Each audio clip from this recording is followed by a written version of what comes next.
ये हैं 5 रीजंस जिनकी वजह से आपको अपनी सिंगिंग में इम्प्रूवमेंट नहीं दिख रही है। पहला, आप गाना गाते वक्त अपनी सांस को अच्छे से एंगेज नहीं करते हैं, जिसकी वजह से आपकी आवाज़ गले में फील होती है या कमज़ोर सी फील होती है, कुछ ऐसी। मेरे मन ये बता दे तू किस ओर चला है तू, मेरे मन ये बता दे तू किस ओर चला है तू।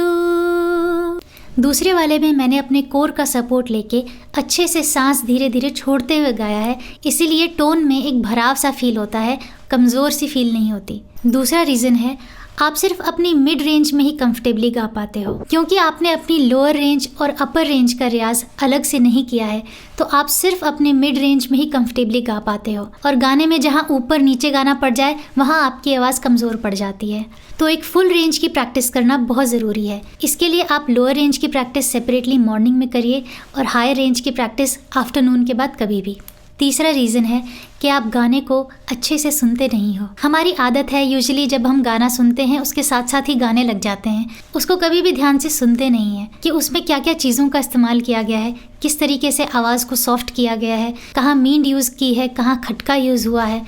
ये सारी टेक्निकलिटीज़ को अच्छे से समझने के लिए आपको गाना कई बार सुनना पड़ेगा। और ये भी है, जब हम गाना 70% सीख लेते हैं तो वो 30% के लिए हम मेहनत नहीं करना चाहते, तो उस 30% को आप इग्नोर मत करो। तो मैं सजेस्ट करूँगी किसी भी गाने को आप अच्छे से सुनो और जहाँ मुश्किल लगे उन पार्ट्स को सेपरेटली एक्सरसाइज बना के प्रैक्टिस करो, ताकि उस गाने को आप 100% निभा सको। उस गाने में जो हरकतें आपने प्रैक्टिस की हैं वो हरकतें किसी और गाने में भी जब यूज़ होंगी तो आप उसे आसानी से गा पाओगे। चौथा रीज़न है कि आप या तो इमोशंस पे बहुत फोकस करते हो या फिर स्वर पे बहुत फोकस करते हो।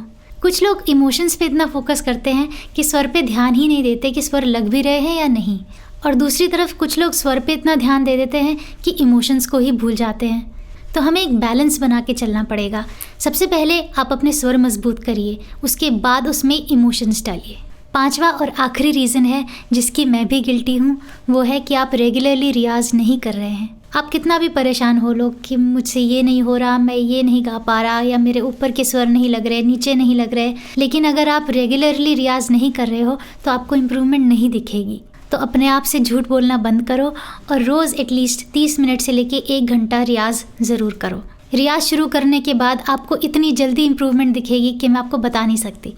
आई होप आपको ये टिप्स यूज़फुल लगी। अगर आपके कोई और क्वेश्चंस हो तो मुझे कमेंट सेक्शन में बताओ।